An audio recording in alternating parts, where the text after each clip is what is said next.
I wish Gavin was sitting right there so I could really give it to him. Like, you've never done anything better than Thundermaw Hellkite. Wow.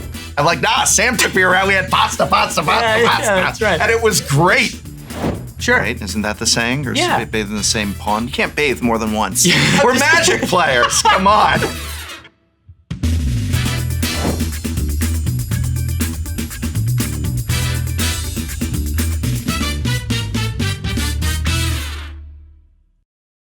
Oh, hello, and welcome to the Wheel of Sealed interview series where I get to sit down with Rhystic Studies and ask him real questions about what he really thinks about many issues in Magic the Gathering. Sam, you may notice that the wheel has less variety than usual. Do you know why that is? It's a good question, Prof. I gave you a long list of sets that I love very much, and this seems to be the one that you settled on. This seems to be the one that we had. Oh, that's it? Yeah. That's what it is, yes. The rare objects of M13 were out of possible acquisition. Yes. Yeah. So we're doing 5 questions and 5 games of Magic. We're playing Pai Gow Magic. Since you don't work for Wizards of the Coast, we're allowed to call it Pai Gow Magic. When we had Gavin on, we had to call it the official WotC name for it. Okay. But it's really Pai Gow Magic. Great. I asked Sam, what sets are your favorite in Magic? Because I wanted to stock the wheel with them. And then he gave me some answers I was really surprised by. Yeah. What were some of the sets you said were your favorite? So there's quite a few across the years, like 32, 33 years of Magic. Return to Ravnica primarily because I started playing Magic again during that time, like many players. M13 is actually when I started, so that's my favorite core set of all time and my favorite Magic set ever. Wow. It hits all the beats and it has Thundermaw Hellkite. Which it does. Thundermaw Hellkite to me is the best designed dragon in Magic. I wish Gavin was sitting right there so I could really, give it to him. Like, you've never done anything better than Thundermaw Hellkite. Wow. Yeah. Unhinged. Yeah, I've got What a mean thing to say to Gavin, who's so nice. It's just the truth. And the truth hurts. Okay. I'm an M12 kid. Ah. I came in at M12, and to me, Vintage. M12, vintage, to me, M12 is the best core set. Yeah. It had the Titans. It was the last one. They took them out for yours, right? You didn't have the Titans. No Titans. Too strong. Yeah, like M10, I think, was the first set of the Titans. But that era, the M11, 12, 13 era, is core set Magic to me. That's Magic to me. Yeah. If you were to ask me what's the real Magic Foundations, it's M11 through 13. Yeah. I think Foundations was on my list to you as well for similar reasons. Was it? Oh, we've got Foundations. This is more interesting than why Eternal Masters. Because these Master sets really were it was like designing a Foundations for the experienced veteran Magic player. Like, a lot of this was aimed at folks who were playing Eternal formats, obviously, as the name suggests, Legacy and Vintage players, whatever. But it still felt like a core set with juice, something like maybe Time Spiral used to feel like, or like a really, base level cube that you would sit down and play at Friday Night Magic. So I think Eternal Masters and that 2 or 3 year run of Master sets really hits those notes. That it can be higher complexity and do some callbacks, visual callbacks and otherwise for like the seasoned Magic player. Yeah, I think Eternal was, I may not be correct on this, but I think Eternal was the first one that broke from Modern. Yeah. Is that we did Modern Masters and then Modern Masters 2015 and then Modern Masters 2017 and then it's Eternal Masters.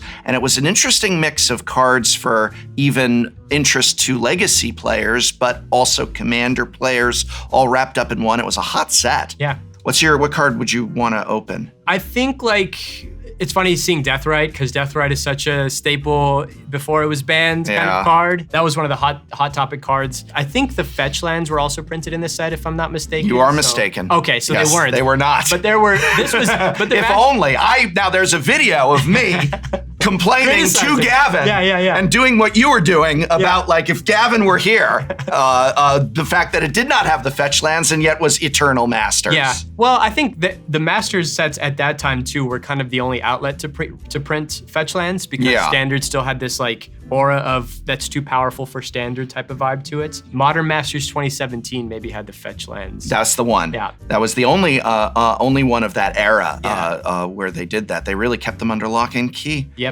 Yeah, there's some good stuff in here. So I'll tell you what I'm going to do for you today, Sam.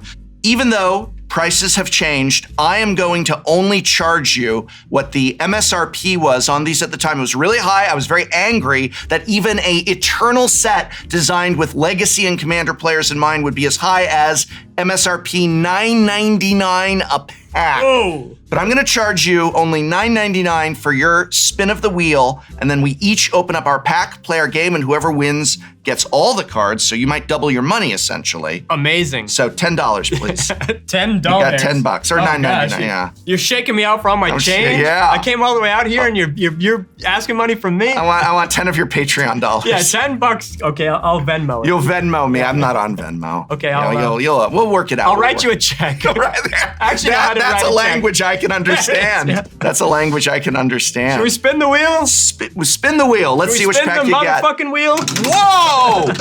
Whoa! Mother earns a wheel. What language? All right, that's your pack there. Okay. We can get that out for you. Deathrite Shot. No, this is Bloodbraid Elf by Raymond Swanland, it looks like. All right, let's get that out of there. Whoops, there you go. Beautiful. Magic Man Sam. Look at that. A booster pack. A booster pack. A normal booster pack. I'll pick the Deathrite Shaman one that I have here. Gorgeous. So, the way you play Pai Gow is you open up a booster pack, and it only really works with draft packs, good old-fashioned draft packs, remember those. Yep. And you want to separate your cards into 5 decks of 3 cards. You're going to have unlimited mana, and you're playing to 5 points. Okay. All right, so let's go. Easy peasy. You don't want to show me, though, what you've got. You like minigames, though. You're a big, yeah. Mini games are sort of my bread and butter increasingly. Something you can just pick up and play. There's like in Cube, like if you make a bar cube is one that you can transport anywhere. There's not tokens, there's not dice. You know? I like a mobile game, if you will. Oh dear, these are rough. So I got some rough ones here. Do we have to play with the token? No, you do not have to. I put my token aside already. So you're being very methodical. I was finished like we have already cut. We have already cut from this episode an enormous amount of just silence while you look over your booster pack. Yeah, it's just I have a bad little ensemble of cards here that I'm curious. What should I do with? All right. I'm ready. All right. You arrange them in some semblance of this so that I can pick. Doesn't matter to me. All right. I don't even remember what's in the decks. Okay. I'll beat you with pure skill, sequencing, and That's right, and a little bit of luck. That's Magic the Gathering. That's Magic the Gathering. It used to be. Go ahead. Ooh, well, that's a very good lead-in because before we start our first game, I have my first question for you. Sure.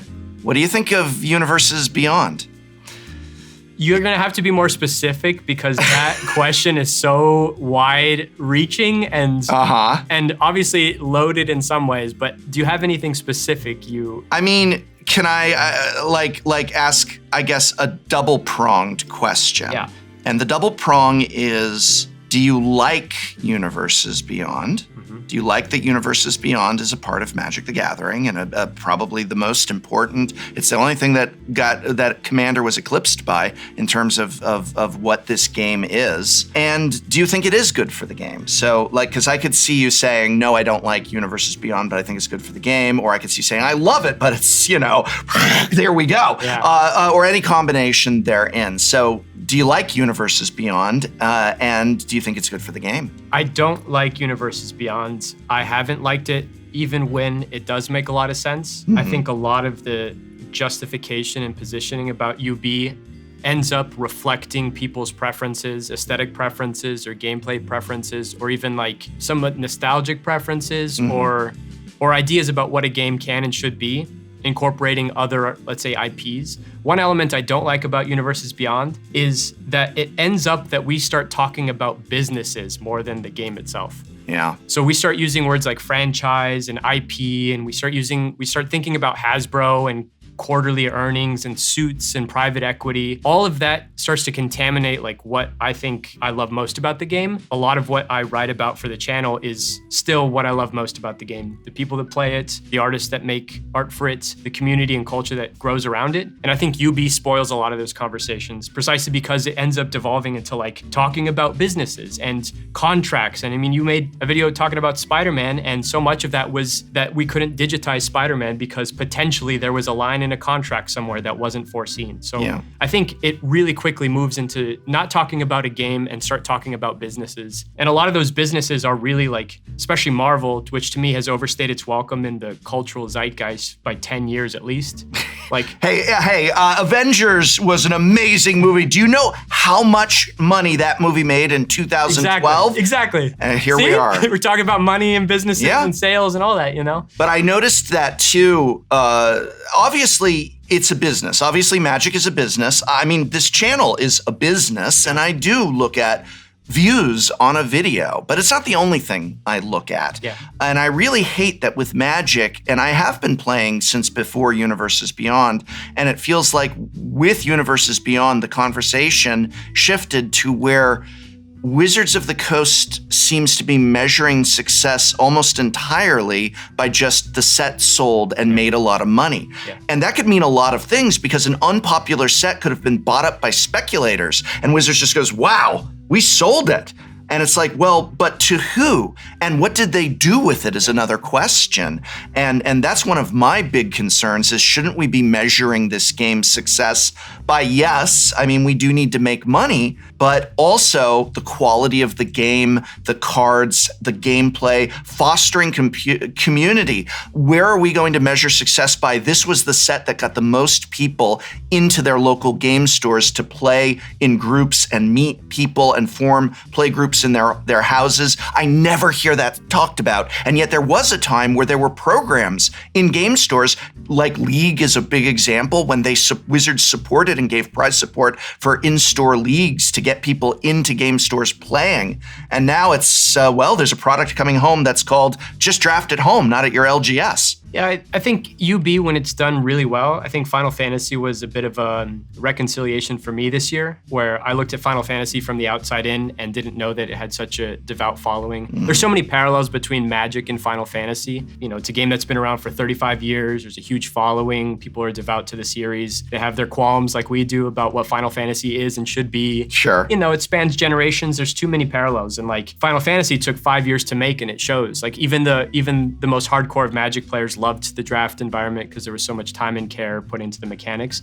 At the end of the day, though, I think like UB kind of does a disservice as well to game design, because game design has to, it's kind of a two-pronged response. Please. One is like, you are essentially a cover artist where you're playing someone else's songs. At the end of the day, like if I assign you to make Venom the Magic card, you kind of have to interpret someone else's work into your molds, which is Magic. And the success at which you do that is sort of how they measure how cool UB cards are or not. But I think that's a disservice to the world builders and the game designers who work at Magic and want to perhaps say something with their arts, or they want to bring something new to the table. And Magic has always been really good at that. Like Magic is always, that's Magic's history, is like, it's its own craft. And now we're asking game designers to like do homework for some other company, right? Well, you can also say nothing new by pure default. You can say nothing new in a set on a UB property because it's not yours to say something new with. You can't tell a new Doctor Who story in the Doctor Who cards. You can only draw from the stories that were made by others. And there is a beauty, like one of the things in Doctor Who, I was very skeptical on. The thing that as a Doctor Who fan that converted me to being like this, I do think this is really neat, was the Saga cards. I felt so perfectly captured that episode, but it is an episode that someone else wrote. And I might not know and have context for, which is neither here or there for some folks. For some folks like me, that matters a lot. Some folks like that just want the mechanical side of Magic, that doesn't matter too much. Or like what I did with the Final Fantasy video, I used the Magic set as an entry point into Final Fantasy. But it ended up that I was looking away from Magic and looking at something else. That's happening a lot. I know a lot of content creators. In fact, we just filmed a few days ago and we were playing Avatar, and two of the people who are Magic players we played with are like, I'm gonna go check out Avatar. But I don't know how many people who are Avatar fans that have never played Magic. And there's no way to really know this. And it's you can't prove they did or did not really. But I do question how many people that are just, I love Avatar and I've never played a card game, are gonna become lifelong Magic fans from it. I think some might lend more to it. Warhammer players are probably much more likely to get hooked on Magic than, say, Doctor Who fans. But I do worry that we're going the wrong direction. I'm worried that it turns our game into an advertisement. It is, and it fully is. I think we're in the advertisement era of Magic, and I think that I've been speaking about this with my friend Dan Dan Sheehan, what does a post-UB world look like, if there is such a thing anymore? Can we, not that we have to go back, but when do we stop reaching out for contracts and stop working with other properties in such an explicit way, outside of Secret Lair and all that? When are we going to just say, all right, Magic is back to just being Magic? That's not, I don't think it's possible. I don't think it will ever happen. Yeah. I don't think there will ever be a point where it ends. Right. And so if you're going to maybe once every 2 years is the sweet spot for something. I think it felt really... No. 4 sets out of 7. I know. I understand. And I think we're finding the upper limits of what is palatable and even sustainable. Or it's fully like, does Magic matter at all anymore? I don't know. But wow. But I will say that like, it does nothing for me. And I use it as a way to just like go do something else for a while if we're in the middle of a UB set. And that'll be a lot of next year for me. At least my channel, like I don't really have to keep up with the current events as much if I don't want to. Which is why, when Avatar comes out, what do? I make a video about Fallen Empires. Yeah, and which you should absolutely watch if you have not already. It's a beautiful video. Thank you. A beautiful video. Do you feel, I don't want to piggyback. We're going to play a game of Magic, but it looked from the outside looking in that maybe that video didn't quite get the numbers you might have hoped for. Is that fair? But yeah. Here's the thing that worries me as a content creator is someone's like, well, maybe you should have done an Avatar video. Do you feel that pressure of like you should do an Avatar video, because then it would have gotten the numbers. Did the Final Fantasy video get the numbers? No, and I don't think that there is a number for me that makes... My numbers fluctuate and I'm not so beholden to them because I want the work to last longer than the hyper moment that we're in. And I also don't want Wizards to dictate what I can and can't do. So it's my own form of rebellion. Like, all right, if you're gonna do Avatar, I'm gonna write a video on Fallen, but I'm gonna write in the subtext of my video on Fallen, I'm going to hint at what moment we're in right now with Magic. So if you watch that video through the lens of like 8-card booster packs, overprinting, and other card games that are competing with Magic, like 1994 and 1995, all these trading card games come out and they're competing with Magic. It's not dissimilar from the moment we're in right now with Riftbound and with Lorcana and with Flesh and Blood. Like, people want to eat Wizard's lunch. And to round this out to UB, like, I think UB makes it easier to eat Wizard's lunch because a lot of folks are not really longing for Iron Man the Magic card. I think they are still longing for something new. Yeah. I think that's always been, again, Magic's greatest strength, even if you don't care about world building, even if you don't care about lore. Like, even the hardcore grinders and the Pro Tour players still want Magic to feel like its own thing. They don't want to be playing with Spider-Man cards most of the time. So I know I mean, that's a broad umbrella, but in general, I don't like the UB experiment. Even when it's done well, I would leave it rather than take it. Yeah. All right. Well, let's play going back to the good old days. So we each pick a deck from the other person. So I'm going to go and say that's the deck I want to go up against. Cool. Right in the middle. Right in the middle. And the way that we tell who goes first is whoever finished building their decks first goes first, which is me, as there was, again, lots of, you picked this pack. I'll be on the draw then. You picked this pack. I'm going to go first. What I'm going to do is Coalition Honor Guard. This is a 2/4. When choosing targets as part of casting a spell or activating an ability, my opponents must choose at least one flag bearer on the battlefield as possible. So you got to go for the flag bearer if you've got a target. I don't know if that's relevant, but up in the sky, I've got a Warden of Evos Isle, and I'm done. Back in the day, there was an acronym, EOT, FOF, GG. Do you know EOT, FOF, GG? EOT, end of turn. Yeah. What's the next part? FOF. I don't know FOF. Okay. GG is good game. Yeah. FOF is you're about to kill me, right? That used to be the case. Yeah, what's FOF stand for? Fact or fiction. Oh! So end of turn, fact or fiction, good game. Was Back when this card was the busted nuts, this used to end games on turn 4. In Pioneer, it does nothing. But I just wanted a nod. To say it. Yeah. Okay, so my main phase. Say a little grandpa term. I know, my grandpa terms. I'm full of them. I could stay here for 6 hours. Thorn-Wheeled Archer.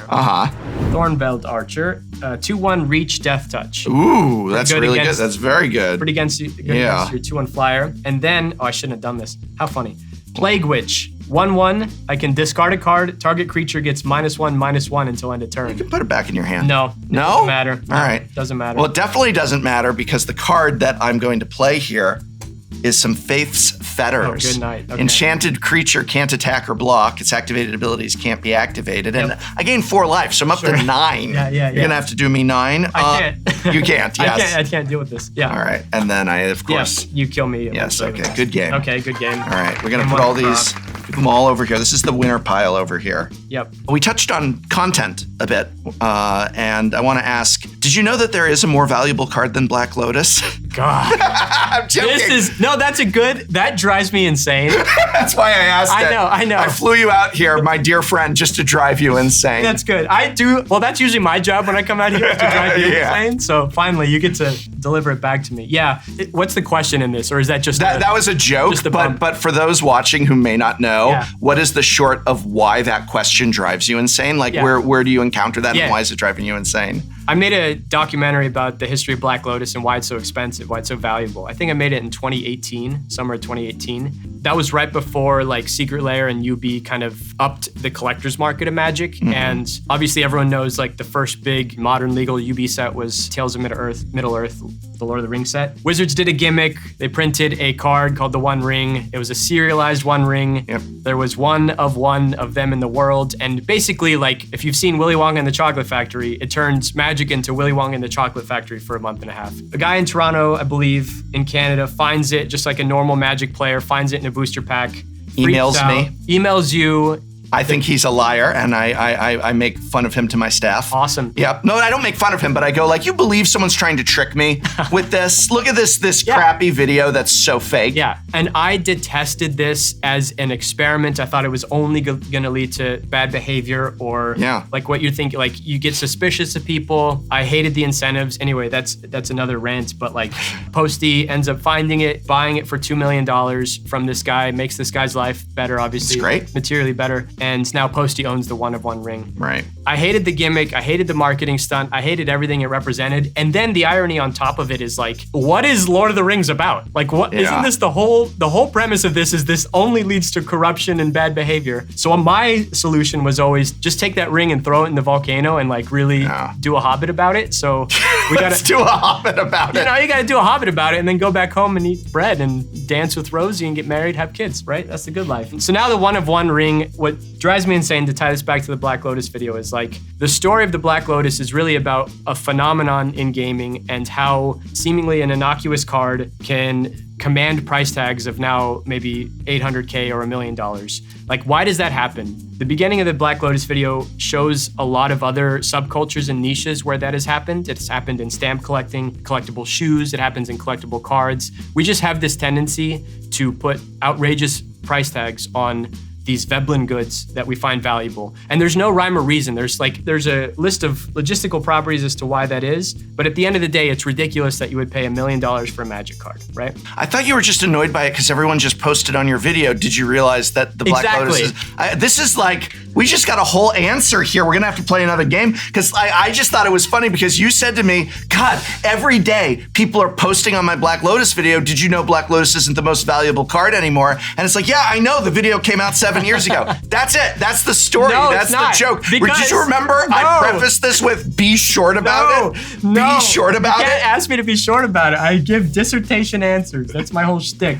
The short of this is, it ties back to my discuss with UB.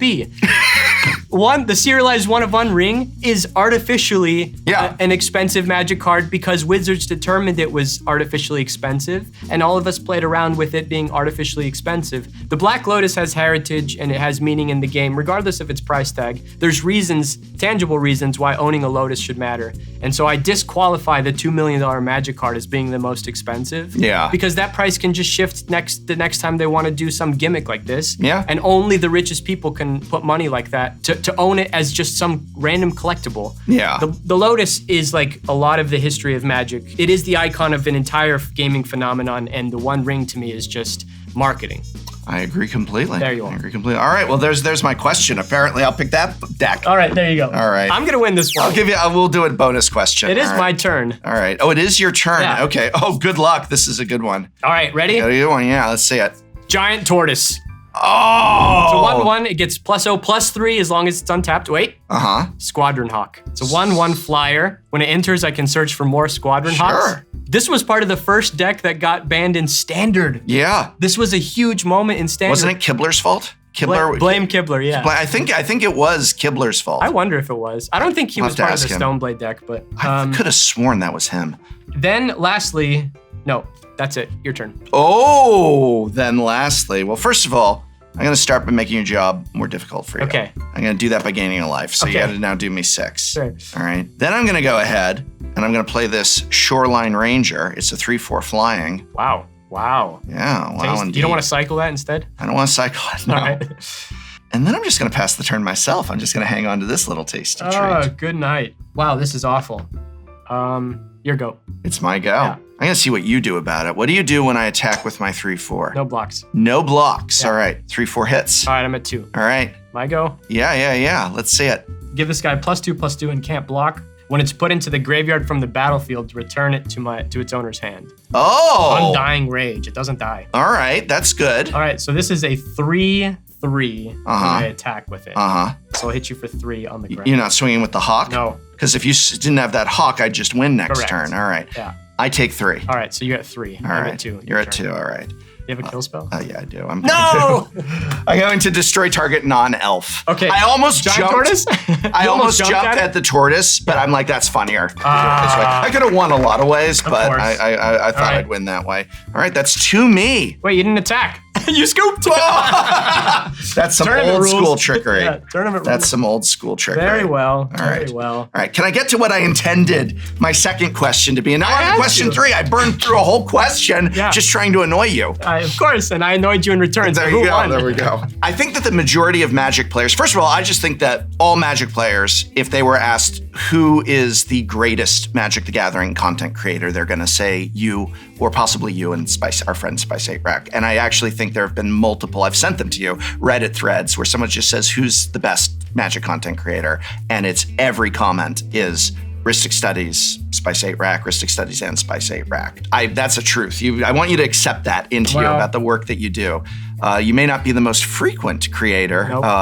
You're not doing 3 videos a week like me. It's not like you. Not like me, but you are doing the videos that I think are gonna stand the test of time. And I hope people go back and watch that Black Lotus video, even though it's not the most expensive card and it's out of date. I want everybody on here to go to that video and post like out of date. This video is out of date, or just, hey, did you know that Black Lotus actually isn't the most? Just do it. Don't say it came from me. He'll know. Yeah. And I just want him to see all of a sudden on this 8-year-old video, all those comments, but also watch it because it's good quality. But you are really thought of, I think, by most people as the artist series guy, because you talk about many parts of Magic, but really people associate you with art talk, art discussion, a series of videos that you would do spotlighting an individual artist and talking about their technique and their history, the cards that they made, and what we might find in that artwork that a person such as myself just looking at it maybe doesn't recognize at first is in it. And yet I realized you haven't made one of those in a very long time. And I do know that you have essentially, is it true that you've stopped doing the individual artist series spotlight videos that you're so well known for? And if so, why? It's a good question. There's many reasons. One of the reasons is I felt like I was speaking about someone in a very weird way, a specific way that I remember as a kid, and like my parents would talk about me while I'm in the room, and that drove me crazy. Just feeling like someone is speaking for you, even if it's complimentary, even if the goal of the series is to, like you mentioned, get folks to look at Magic art in a different way, or have some context, like, hey, this is Stephen Belladin's work, hey, this is Jesper Eising's work, here are some notable qualities of their work, this is what it's looked like over the years. Pan Coast, started very tight, loosened up, and has really tightened up the renders again. I think people really care about that, and they want reasons to look at Magic artists. One of the reasons I stopped is like that. I felt like I was talking about them when they're in the room. Another reason is like, maybe some folks don't want that attention. And as the platform grew, I worried about like, well, some of these artists might secretly, they'll go along with it because that's part of the business or whatever, but maybe they don't want to have their work highlighted. Maybe they do. Maybe they're secretly longing for that. But over time, it was like, oh, I'm only one person. The list of artists I want to feature just keeps growing. So to solve that, I've started to interweave that into the long form videos in different ways. So I'll try to shout out at least 2 or 3 artists every time I make a video, just as a way to keep up with like the essence of that project without having to commit to it. And then the other reason is like a realistic one of like, sometimes you associate, or like we celebrate an artist's work, that artist ends up destroying their career in one way or another, and then you're left holding the bag, or like you're speaking highly about someone that you don't really know. You put a lot of trust into these people that they're good people, and so like it does become somewhat of a risk to laud and celebrate artists that eventually like maybe they weren't the people that you would have celebrated if you knew them personally. So so it's a little tricky. I think there's like the personal elements, there's the element of like, I know I want to celebrate your work, but maybe I can do it a little bit more indirectly in a way that doesn't feel embarrassing if you are one of the types like myself who don't take compliments very well, or I know this is true for a lot of artists. They look at their work and all they see are the errors. Yeah. And here I am like expressly saying, this is such a great piece of work. And all they're saying is like, this guy doesn't know anything. Look at all these mistakes, right? Yeah. I still think there's a need for it. I just try to satisfy that need in different ways. I also got, here's one last element. I just got bored. I kind of don't like doing the same thing over and over and over again. After a while, it was just like, I kind of found the format, and maybe I could do that infinitely, but I just kind of got sick of doing it as a format for a video. You have to go in new directions. Yeah. I mean, you can't bathe in the same stream twice. Sure. Right? Isn't that the saying? Or bathe in the same pond twice? Something. You can't bathe more than once. You're only allowed We're Magic players. Come on. Yeah, exactly right. No, but I feel that too. And I sometimes do look back on my content and see the stuff that I don't do as much of or any of anymore. And I wonder about that. But I feel so invigorated doing new things like this and pushing into that new territory. Yep. Yeah, same. So it was just like that. And I still really care about so many of the illustrators working in Magic. And I want to find ways to celebrate them, but maybe not so explicitly anymore. How sick are you of in every other interview you've ever given it opening with, who's your favorite artist? Exactly, yeah. What a boring question. No offense to all the people who have interviewed Sam, but what a, like, oh my God, I just imagine people just say that to you. Who's your favorite artist? Yeah. Who's your favorite artist? Yeah, or your favorite anything. Like, it's I get a lot of that too, with like what's your favorite Magic card or whatever. Yeah, it's all a discussion. There's no favorite. Like when you stop thinking about art as a hierarchy and you start thinking about it as an experience, like sometimes I like the weird stuff, sometimes I like the comforting stuff, sometimes I want something I don't particularly like, but I know is important for me. You sit through a movie that you hate, but it was like, I'm glad I watched it, right? That's like true. when I watch your videos, for example. All right. Yeah, all right. Next game, pick a pack. Let's get back. Pie Gal. I can't believe Pie it. Gal. I'm gonna go on a 3-run heater. Now, if I beat you on this one, you picked my good pack. I'm gonna play with my cards upside down. All right, I'm gonna start with a Lys Alana Huntmaster. Okay. And when I cast an elf spell, I may put a 1/1 green elf warrior creature token onto the battlefield. It's a 3/3. Okay, sweet. I will untap, upkeep, draw. I'll go to my main phase 1. I'll go to combat. I'll go to main phase 2. Yeah. You got nothing. I will play Mana War and bounce that to your hand. All right. Your turn. All right, my turn. Yeah. I'll play a Lys Alana Huntmaster. Now this is I will pass the turn. End of turn, I'm gonna play White Mane Lion. Flash, when it enters, I return a creature I control to its owner's hand. I return Mana War to my hand. Okay. I'll go to my turn. Yeah. Phase 1. I will cast Mana War to bounce that to your hand. Okay. And I'll swing for 2.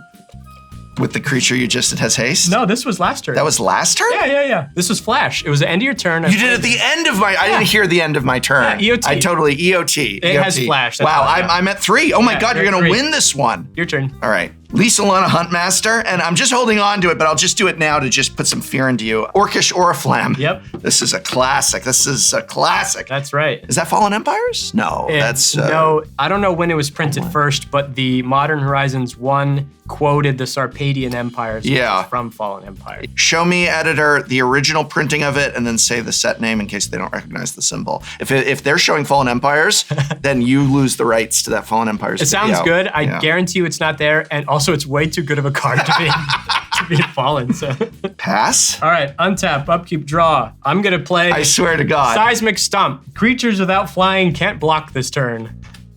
And I'll hit you for 4. Wow, good game. I was gonna give it. My idea was I bring it in, I swing, I give it protection if I need to. Very good, good game. Look at that, you're still in the running. I am in the running. Hey, you said winner's pile. That's losers. No, it's the winner take all. This is just whoever the winner is, they get this stack. I thought we were keeping track of the stacks. All right, screw that. Okay. So I do have a question for you about art, but it's not who your favorite artist is. I wonder if I should do this actually, because I wanted to ask about what you think about our expansion into all of these different art frames and styles and treatments, from secret layers with cards that just can do some really amazing, beautiful things. I have seen beauty in secret layer alternate art cards that would never fit in a Magic set. But also within Magic sets, we now have showcase ones, alternate frames. There's so many different things that make a Magic card now. What are your thoughts on that? Because I know another video of yours on frames had this recurring narrative in it that kept saying every time they tried something new, there was a complaint and a rumble from the player base of, it doesn't look like a Magic card. But then the next change led to people being upset that it didn't look like before. And I felt that there was an implicit thesis on your part of, this is good. It is okay to make cards look different. It is okay to have the Amonkhet invocations. Yeah. And now everything is the Amonkhet invocations. And I'm gonna say this to you right now, Sam. It just doesn't look like a Magic card. Right, yeah. But do you agree with that, or are you just on board with like, let's go, giddy up? What I learned from the frames video that I didn't anticipate when I started is that frames can also be a useful piece of game mechanic technology. And the example that always comes to mind before they codified it for all enchantments were the enchantment creatures from Theros. At first glance in your hand, if you can imagine looking at a couple of Theros cards and Courser of Kruphix. Courser of Kruphix has the star pattern around the outside of the frame, and you knew from quick glance that that was an enchantment creature. Enchantment mattered, cards would interact with it. What I learned from the frames video was like, oh, frames aren't just aesthetic treatments, they have real gameplay ramifications. So when there is a standardized card frame, that helps for shortcutting in a game that's highly complex. When you have to quickly look at your opponent's board, you have to quickly look at your hand. A lot of plates to spin when you're playing Magic. So in general, I'm in favor of a standardized card frame. It gets really tricky when, like you're describing, and some of the people on the pro circuit are intentionally playing with cards that don't look like Magic cards. And you get into a territory, I remarked upon this recently on the Dryad Arbor fiasco. When Dryad Arbor was printed in from the vaults, it had a frame that could blend in further with basic lands. And there was a tournament in which someone put a Dryad Arbor along their basic lands. Gabriel Nassif didn't know that there was a creature, yada, yada, yada. When you start confusing aesthetics with gameplay mechanics in a game as visually complex as Magic, that's when it starts to wear and tear on that like bandwidth you have when you play a game. So all of the aesthetic treatments are now superseding the importance of the mechanical significance of frames.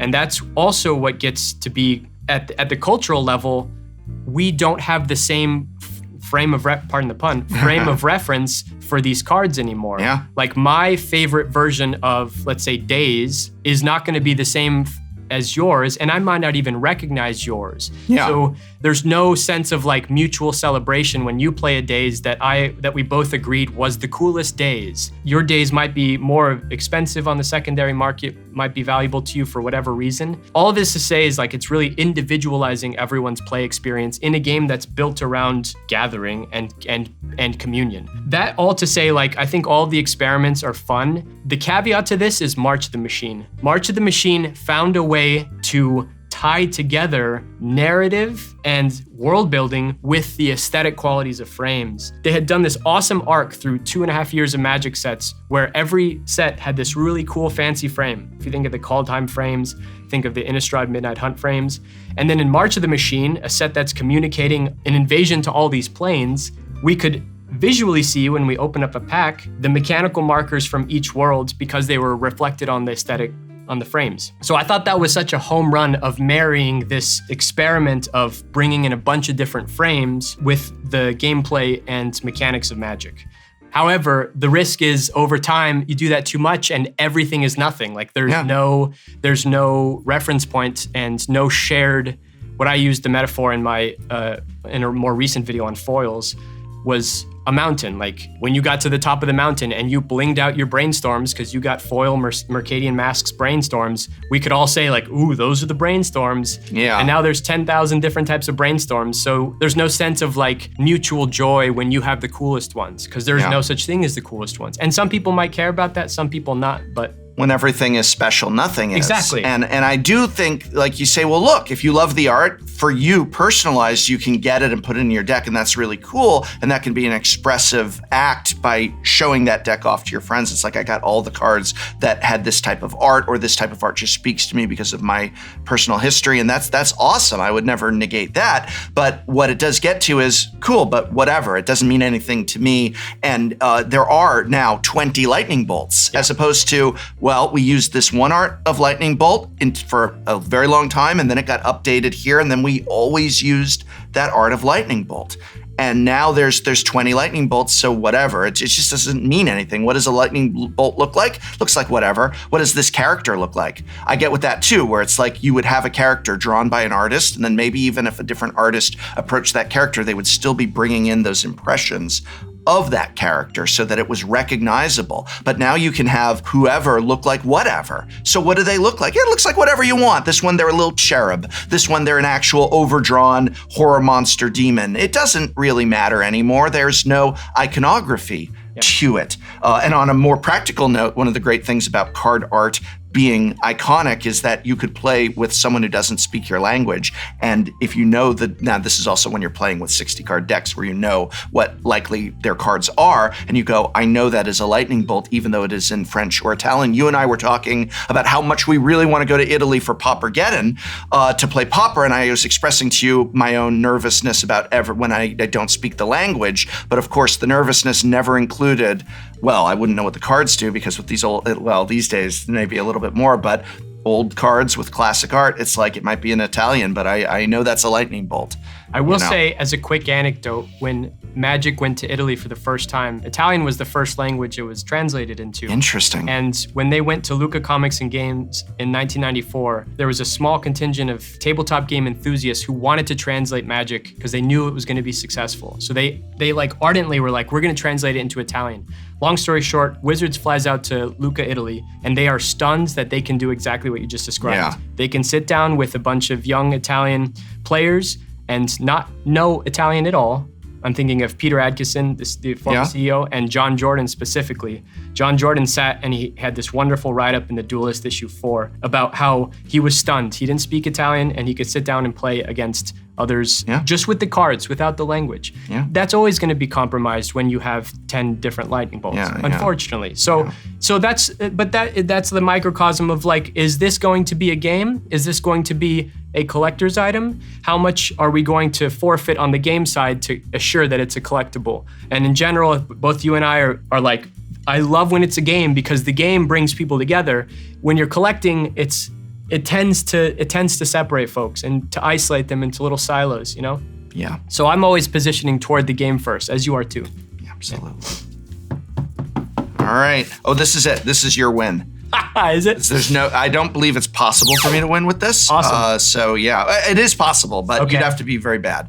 All right. Not brains, but brawn. Oh, wow, I'm dead. 3/3 trample. If it's in my graveyard and I control a forest, other creatures have trample. I don't think that's gonna happen. Your turn. All right, I'm gonna play, this is my rare, Goblin Trenches. It's an enchantment. I can spend 2 and sacrifice a land, any land of mine, to put 2 1/1 red and white Goblin Soldier creature tokens onto the battlefield. I'd like to sacrifice 30 lands, 40 lands. That's no good. I've got a Sengir Autocrat. He creates 0/1 black surf tokens. Oh, 1, God. Okay, sure. 2, 3 0/1 Black Surf Autocrat tokens onto the battlefield, but when Sengir Autocrat leaves the battlefield, they all come up with me. All right, end of turn, I'm gonna carbonize your Autocrat. Deal 3 to it. It can't be regenerated. If it would die, exile it instead. All right, there it goes. The surfs are going surfing. Hit you for 3. Hit me for 3, but you know what? You are gonna win this game, but you will not defeat me. Okay. You will not defeat me because I'm gonna play Knight's Whisper, drawing 2 cards and losing 2 nice. life. Well done. Well done. Way to hold the gun. 2-2. 2-2. What did I say? I said I'm coming back 3-0. All right, well, it's all gonna come down to this last match. That's how it goes. What do you think is just I don't even know how to put it, but just like if you were only playing one kind of Magic, what would that be? What would be the Magic you wish other people play? What is Magic the Gathering for you? Is it Commander? No. It used to be. Yeah, it did it. It used to be, part of it used to be. What changed? I think phase of life, like people moved away, and I think Commander is at its best when you have a solid play group because you don't have to negotiate all of the weird elements of Commander. You're all on the same page. You can build decks against each other. Yeah. And ideally, it's just about hanging out and playing cards, you know? Nowadays, like definitely draft. I love drafting. I love the pre-release. I still believe in the pre-release and attending the pre-release. Very strongly. It's one of the best events Magic still does. Cube is my all-time favorite format and will be until I die. Cube will outlive Magic, as Andy Mangold says. What cubes do you have? I have a synergy cube. It's called Kitchen Table All-Stars. Yeah. And it's just basically a bunch of my favorite draft commons and uncommons and rares. And it's all about building little Rube Goldberg devices. So all the cards are kind of at the same power level and you have to be nifty and crafty with how you build your deck. But Cube can be so many things. Cube is the best expression of Magic, I think. However, as you know, it requires 8 people often, 6 people sometimes to play, and that's not always easy as our lives get more, complicated and busy. So I think Cube will always be my favorite. Draft is a microcosm of that. But ultimately, like even this, like what's the point of this? The point of this is to like use Magic cards to have a laugh, like to talk with one another. It's a medium through which we can communicate. And Commander players will argue that it's Commander, but probably it's because that's how they get together the most often, and that's truly actually like what the sauce is. So, but yeah, Cube. If I had to, just Cube. Yeah, but that's all you need is when you have it. That's all you need for the rest of your life. You have your Cube.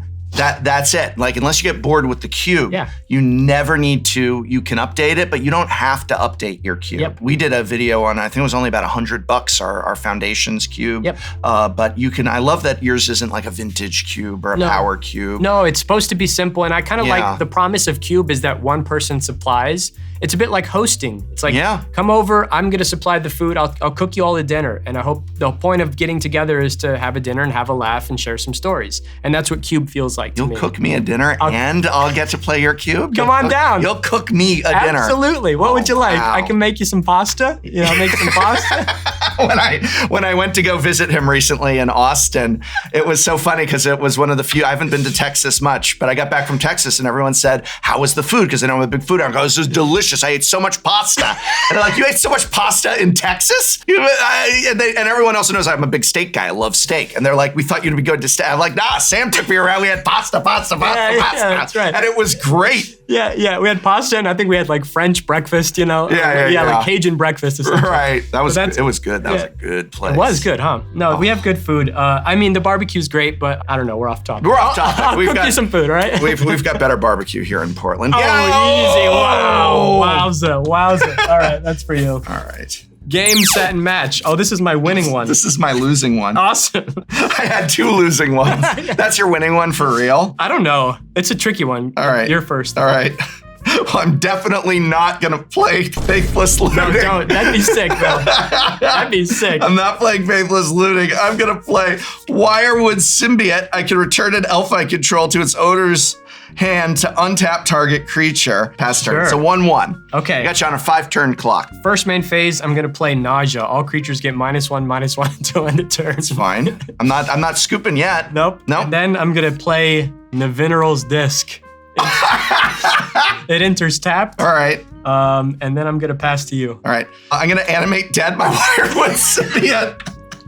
Sure. But that makes it a 0/1. Awesome. So I'm gonna return it to my hand. No way. You can't. It's not an elf. Oh, then I can't even do the thing. All right, you got it. All right. Did you have a thing? Yeah, the idea is I untap and I kill your guy, and then I have Thunderclap to win. Oh, there you go. Okay, well, I don't want to. You kill me with Thunderclap. Okay, you can do that. They're seeing all of this. We're leaving it all. Yeah, sure. I kill you with Thunderclap. I kill you with Thunderclap. Yeah. Okay. Very good.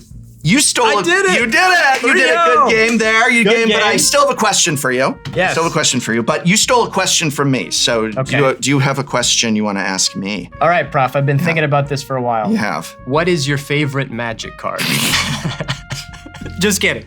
My real question for you is, in the same way that some folks might think of me as the art guy, I think that some folks might think of you as just the guy who hates Secret Lair. Right. There's a little bit Which of that. I don't hate Secret Lair. But that's part of your branding at this point, right? And that's whatever. But I kind of want to ask you on the flip side of that, like, when do you think Secret Lair is at its best? And what do you think of it as an institution in Magic that can over the course of its lifetime, be a real force of good for the game. Absolutely. I think Secret Lair could be the most brilliant, I guess, product of Magic the Gathering, but it would require them to do the one thing they can't do, which is to print a lot less of it. When it first came out, and you can go all the way back to my very first video about it, I was like, I don't know what to make of this, because it was a big super drop, and there was cool stuff in it, cool value, cool artwork styles, and at that point we hadn't seen Magic going crazy with artwork styles yet. So I was really intrigued, but I was very, very concerned about them cutting local game stores out of the equation. And that was where I said, I don't know what to make of it, but I love the idea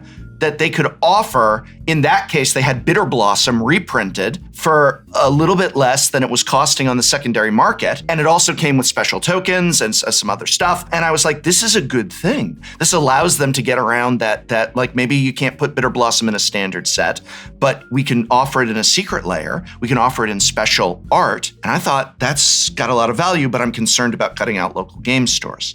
As time has gone on, they've printed too many of them and they're too wild and wacky. They'll do beautiful works of art and then they'll do something that's just insane, pardon me, batshit. I think that for Secret Lair to work, it needs to be a thing that comes out very sparingly. And I'm not saying like a once a year thing. Maybe it's throughout the year and maybe it is a bit of a surprise when it comes about. They do need to give us time to buy it.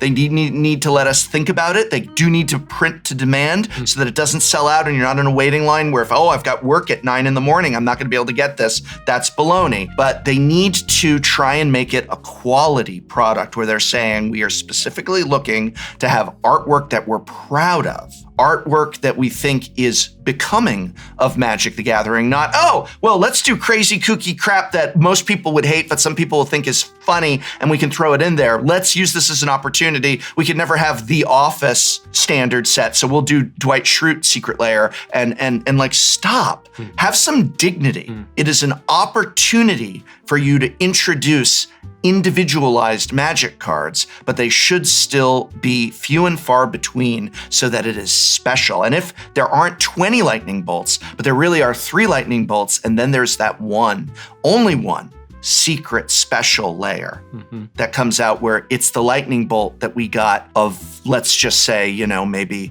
this one artist in a special moment to do something that really spoke to Magic and its history or something like that. Like, I think Sheldon's Secret Lair was a great example of what Secret Lair could be. Yeah. How else could you offer this tribute to the man and this beautiful letter of love to all that he contributed to the game and its community, then through that Secret Lair, and then also give all of that money to charity in the same way? That was a work of beauty. Dwight Schrute was not. And there's a big difference between those two. Yeah. And it's really funny because I never said I hate Secret Lair. I said I hate that they're making so much of it, and I hate that so much of it is turning into just kind of crap, where they're just like, it feels like they've got a rubber stamp approval, and they're just like, yeah, sure. 10 Secret Lairs, and next month, sure, 10 more. And I'm like, whoa, what happened to taking a breath? Yeah. I guess my final question to you, Sam, is there ever going to be an end to your Magic journey as a creator? Do you see a point where you move on to the next chapter in your life, or is this what you're gonna do for, until such a point as your channel becomes unprofitable? Yeah. Can't be profed? Yeah. That's a great question. I think about it often. Yeah. I think that, like you, what keeps me around is novelty projects, new ideas. You don't want to do the same thing over and over again. So you still want to scratch your creative itches. How long will it be about Magic? Forever, until I kill the channel. That's always been my implicit deal. Is like, I won't make Rhystic studies about anything but Magic. How long will I do Rhystic studies for? I think once the reasons for staying kind of dry up, be them financial reasons or reasons that are intangible. Like, I still love doing the work. I still love meeting people. The best part about my job is the people involved, implicitly and otherwise. But I also think about often what I could do outside of this whole little world. And maybe there will come a time where I explore that, but for now, I'm still pretty devout. I think also the list of creative projects that I want to do on Rhystic Studies keeps growing. So as long as that list keeps getting fed new ideas, then there's Homelands, there's Visions, there's Chronicles. I liked Chronicles. You liked Chronicles? I was there when it came out. It was reprints. It was the original Eternal Masters, I was pro Chronicles. Oh, my Wood Elf isn't expensive anymore. Whatever, that wasn't in it, but whatever. Whatever. Woody, as you like to call him. No, I liked Chronicles. It let me get the cards. See, and some of the comments on the Fallen video were like, yeah, we love Fallen because we could finally play Magic again. Yeah. Hint, hint, nudge, nudge. You can't make Magic $6 trillion, right? That's true. That's true. Get it right. Where is he going? Where's he going? Well, now that he's gone, I can give you the real answer. Bring Spice back. We miss. Oh, There we go. this is actually way more for some. Okay, this is like $800 now. I know. That's thanks to unfortunately, like, you know, tech bros and stuff. Tech bros and idiots and my Yeah. new video, you know, shoot No, it to your the video. sky. But like, I don't know if you saw at the beginning of the video, individual packs are still worth nothing, and no matter what, you can buy a complete set of Fallen Empires for like $100 right now. Every single common, every single rare, uncommon. But I have a complete set of Fallen Empires. do you have it in like a binder? Yeah. The booster packs are made of a plastic such that if you shine a light behind them, you can individually figure out what every card in the booster pack is. So, I have a complete set of Fallen Empires. oh baby, oh my gosh, I and can tell you all sorts of stories. it's a play set of each card. So a place Just that in case I need to build a standard deck that needs these cards. next time we'll play Pai Gao. wait, I didn't give you We those. just did that. we'll play We just played Pai Gao. What do you want? next time we'll play. We will play Pai Gao because it's the Wheel of The Sealed. Wheel of Sealed. I have a lot of conspiracy theories about this set. I think that Icatian Priest was originally intended for the dark. If you look at Drew Tucker's other work for the dark, it looks like that. Order of Light Beer. I'll have an Order of Light Beer, please. You know. Wow. Shout out. It's Momo from Avatar: The Last Airbender. That was the first Universes Beyond card. Yeah. Wonderful. This is the first card that makes tokens. I can go on and Wow. on. Look at the Homerids. How do you feel about the Homerids? I love Homerids. Yeah? What do you love about them? That they're terrible. No, I have a soft spot. I play Merfolk. I have a soft spot in my heart for the underdog. I like. Yeah, but the Homerids are below Merfolk. How can I? They're even worse.